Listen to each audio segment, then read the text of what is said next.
Si tu vis avec des TOC, ton quotidien est sans aucun doute épuisant et douloureux. Tu traverses peut-être même certains jours un véritable enfer et tu cherches très probablement des solutions pour te sentir mieux et pour t'en sortir.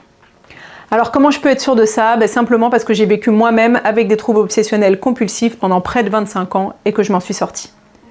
Alors je vais te partager dans cette vidéo 3 conseils qui me semblent absolument vitaux pour aller vers du mieux, pour sortir de cet engrenage et retrouver une vie plus paisible. Le premier point, il me semble tout aussi évident qu'il n'est capital, en parler et être accompagné par un professionnel de santé.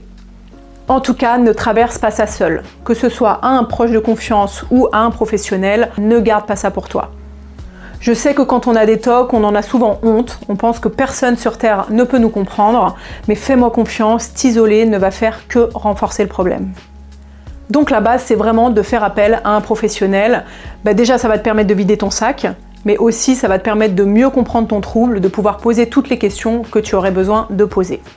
Les séances, elles vont te permettre d'être proactif dans ta guérison, de te sentir soutenu et de te sentir guidé vers un mieux-être, de ne pas traverser ça seul. Alors personnellement, j'ai vu ma première psy pour mes TOC à l'âge de 10 ans, quand les compulsions, donc les gestes que je répétais pour m'apaiser, ont commencé à se voir et à devenir envahissants dans mon quotidien. J'en ai vu depuis toute une armada, des bons et malheureusement des moins bons. J'y reviendrai peut-être dans une vidéo si le sujet t'intéresse, n'hésite pas à me dire ça en commentaire. En ce qui me concerne, les rendez-vous hebdomadaires à l'époque étaient vraiment ma bouée de sauvetage. C'est un peu le seul truc que j'attendais dans ma semaine quand j'étais au cœur de la dépression au début de ma vingtaine. Mais pour être tout à fait honnête, et bien sûr c'est un partage qui n'engage que moi, ça parle de mon expérience, j'ai surtout beaucoup tourné en rond dans mes blessures, dans mes différentes psychothérapies. Ça ne m'a pas, ou peu en tout cas, fait avancer en termes de guérison pendant une longue période parce que c'était vraiment parler et reparler de mes différentes problématiques et j'ai fait malheureusement beaucoup de surplace pendant longtemps. Malgré ça, évidemment, je ne regrette pas parce que ça m'a permis de très bien me connaître et d'être objectif sur qui je suis et sur les zones à travailler. Du coup, on va pouvoir passer au conseil numéro 2 et celui-là, j'aurais adoré le connaître plus tôt, ça m'aurait vraiment aidé justement à ne pas rester à tourner en rond comme je viens de te l'expliquer. Ce conseil, il est simple, c'est de revenir dans ton corps. Pourquoi c'est super important? Simplement parce que si tu souffres de TOC, tu as très probablement tendance à avoir une activité mentale extrêmement intense. Donc faire redescendre tout ça dans ton corps, pour moi, c'est devenu un indispensable. Et honnêtement, si j'avais eu cette info-là à l'âge de 15 ans, j'aurais sûrement avancé beaucoup plus vite dans ma guérison plutôt que de perdre des années à simplement parler en boucle. Depuis que j'ai découvert ces techniques, ça a grandement participé à mon mieux-être. Alors concrètement, ça veut dire quoi, revenir dans son corps? En gros, ça va être toutes les pratiques qui vont te permettre de revenir à tes sensations corporelles et de revenir du coup à l'instant présent en te focalisant moins sur le brouhaha mental qui est intense quand on a des TOC. Donc ça peut être la danse, ça peut être le yoga, ça peut être l'EFT, qui est une des techniques avec lesquelles je travaille dans mes accompagnements. Ça peut être plein de types de respiration, ça peut être les douches froides que j'affectionne aussi particulièrement. Tu le sais peut-être, je suis instructeur de la méthode Wim Hof, je t'en parlais dans cette vidéo juste là.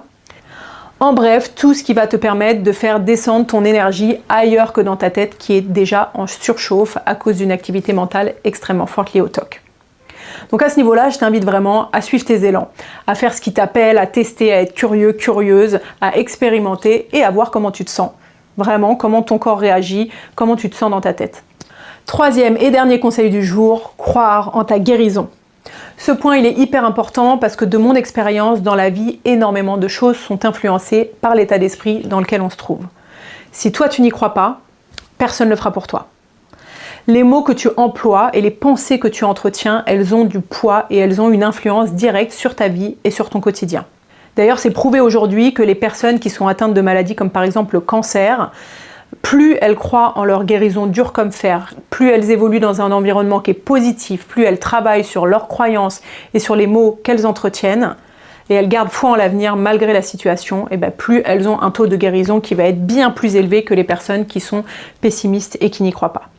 Alors bien sûr, c'est plus facile à dire qu'à faire, mais j'ai vraiment absolument aucun doute que ça peut faire la différence, et également dans une maladie comme celle des troubles obsessionnels compulsifs. Alors je vais vraiment t'inviter ces prochaines semaines à observer tes pensées.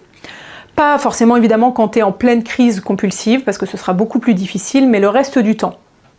Entraîne-toi quotidiennement à observer un peu tes pensées et à recalibrer ton langage. La manière dont tu te parles et les croyances que tu entretiens à l'intérieur de toi ont une influence absolument énorme sur le fait d'aller mieux ou non.